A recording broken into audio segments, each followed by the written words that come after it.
The fire crackled softly in the cold mountain night, sending thin spirals of smoke into a sky so clear I could trace the Milky Way with my eyes. I had been hiking alone for days, following a rarely used trail through the high pines, and this was my final night before heading back to civilization. The forest around me was still I could hear the pop of the resin in the pine logs.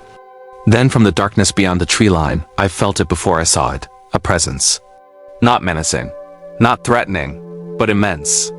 A shadow moved between the trunks, gliding rather than stomping despite its size.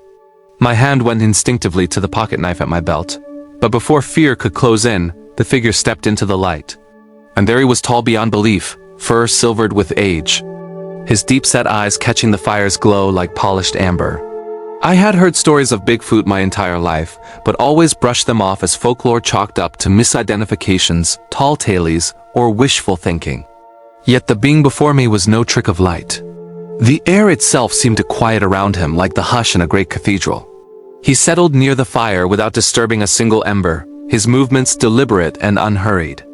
I don't know if it was his scent, like cedar and rain-soaked earth, or the way those eyes seemed to see through pretense, but something in me relaxed. My shock gave way to an odd, unshakable certainty. I was safe. For a long while we simply sat.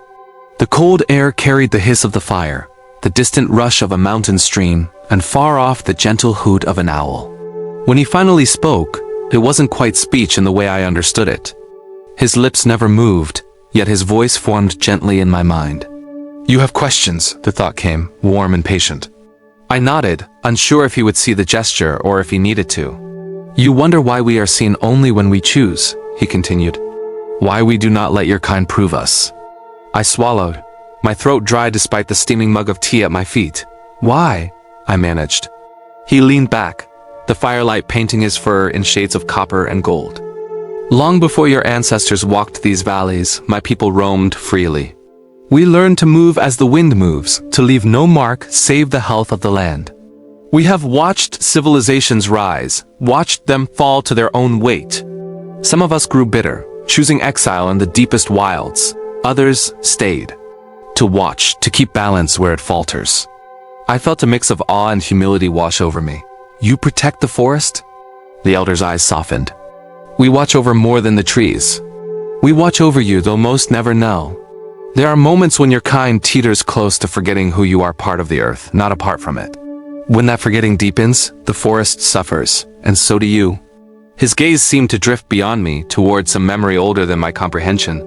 "Once, long ago," he said, "humans and my kind learned from one another. You taught us new ways to shape tools. We taught you how to read the language of the rivers and the migration of the herds. That bond was strong. But time divides those who forget to meet. My tribe remained hidden, not to turn away, but to watch from where we might help unseen.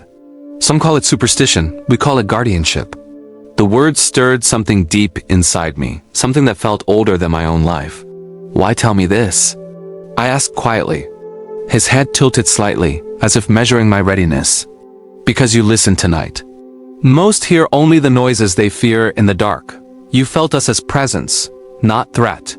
And because the world is entering another time of forgetting.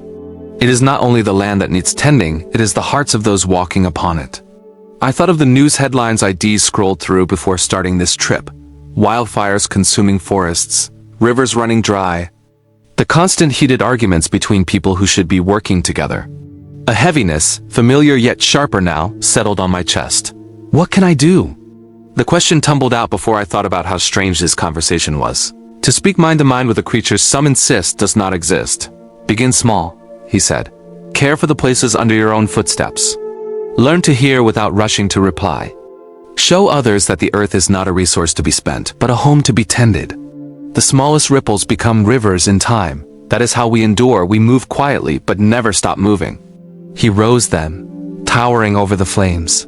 For a moment he studied me, and I felt as though my entire life, every kindness, every mistake was understood in that gaze. No condemnation, only recognition. "One day," he murmured in my mind, "you might tell others. Not so they believe in us, but so they remember themselves." With that, he stepped backward into the dark, his form swallowed by the trees as if he'd dissolved into shadow. The night sounds swelled again. The owl called, the stream whispered, the fire popped.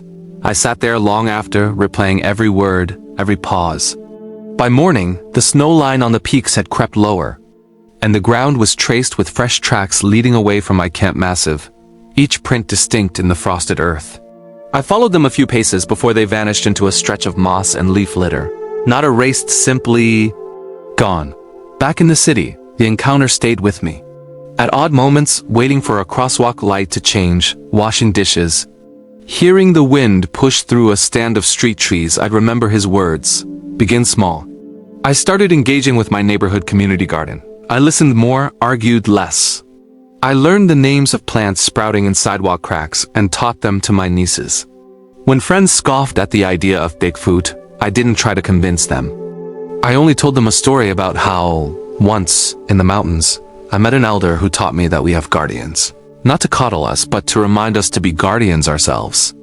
And sometimes, walking alone at night under the scattered light of the stars, I feel the same quiet presence I felt by the fire, that watchful calm behind the veil of the trees. I never turn to look directly. Some things, I've learned, give their gifts in the spaces between words. In the shadows between the flames, in the silence you choose to honor. Maybe you believe me. Maybe you don't. That's not the point. But if you ever find yourself deep in the forest and the night grows very still, and you feel something vast and kind standing just beyond sight, pause. Listen. You never know who might be watching over you, waiting for the moment you'll hear them without fear. Because the forgetting has been going on a long time. And it won't be guardians alone who set things right. It will be us together, remembering.